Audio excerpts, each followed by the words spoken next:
சுற்றி சூழல் விழிப்புணர்வு செய்திகள்.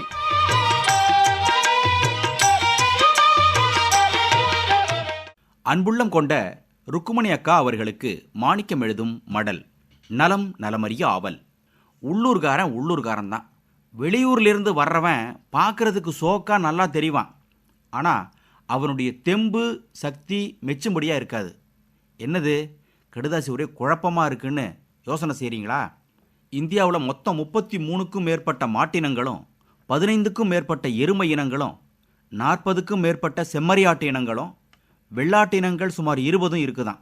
தமிழ்நாட்டில் காங்கேயம், உம்பளாச்சேரி, பர்கூர், புலிக்குளம், ஆலம்பாடி, மணப்பாறை ஆகிய 6 மாட்டினங்களும் தோடா என்ற எருமை இனமும் இருக்குது. சென்னை சிவப்பு, மேச்சேரி, கோயமுத்தூர் குறும்பை, திருச்சி கருங்குறும்பை, நீலகிரி, ராமநாதபுரம் வெள்ளை, வெம்பூர், கீழக்கரிசல், கச்சக்கட்டி ஆகிய 9 செம்மறியாட்டு இனங்கள்.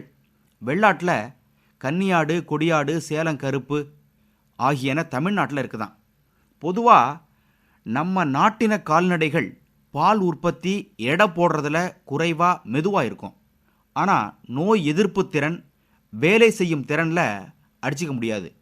ருக்குமணி அக்கா, வெளியே மேய விட்டு நம்ம நாட்டினங்களை வளர்த்துற முடியும். ஆனால் வெளிநாட்டினங்களை நீங்கள் கொட்டிலில் கட்டி வச்சு தீனி போட்டு மேலே மின்விசிறி நீர் தூவான்கள்லாம் போட்டு தான் வளர்க்க முடியும்.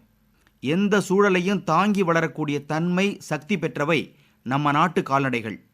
அப்புறம் இன்னொரு முக்கியமான தகவல், ஹெச்எஃப்னு சொல்லுவோமே, கருப்பு வெள்ளையாக இருக்குமே, ஹோல்ஸ்டின் ஃப்ரீஷியன், அது போன்ற வெளிநாட்டின மாட்டின் பாலில் இருக்கிற புரதம் A1 புரதமா.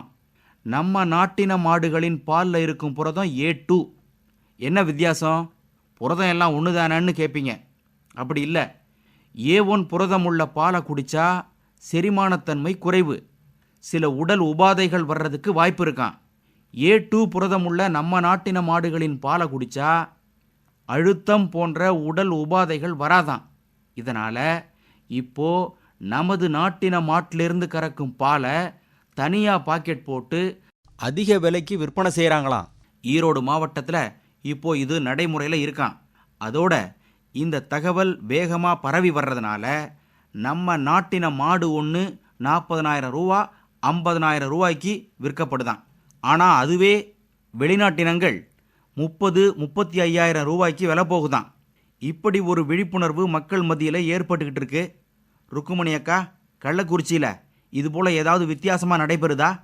நம்ம நாட்டினமான காங்கேயம் காளைகளை வண்டியில் பூட்டி ஒரு 4 டன் எடையை அந்த வண்டியில் ஏற்றிட்டிங்கன்னா 10 மணி நேரம் தொடர்ந்து நிற்காமல் இழுத்துக்கிட்டு போயிட்டே இருக்குமா. வெளிநாட்டினங்கள் இழுக்குமா? அப்போ உள்ளூர்காரன் தானே. இப்படிக்கு மடல் மாணிக்கம்.